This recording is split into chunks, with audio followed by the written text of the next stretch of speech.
açan var ailede ana baba uşak. Bu fayda bundan devlete, memlekete. Fayda ekonomikaya, insan var. Sen isteysin işlemeye, doyurma uşaklarını sen işleyeceksin, sen nalog ödeyeceksin. Sen doldurdun uşak, sen şimdi şaltay baltay gezmeyeceksin sokaklarda. Sen de sen ulan işlersin. Ben de yok kana uşak, yok kana ailem. Apşagalarda yaşardım üniversitede. Kendime bakardım, sport yapardım, kağıt okuyadım. Burası işlerdim, bana bir şey değil lazım.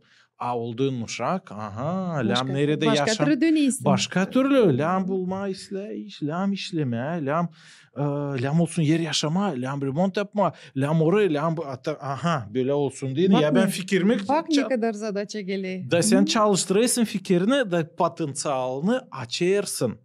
Yeniden de bundan fayda oluyor sana da. Büyüyesin. Büyüyesin. Aile içerisinde büyüyesin. Büyüyesin başka da tarafından büyüyesin.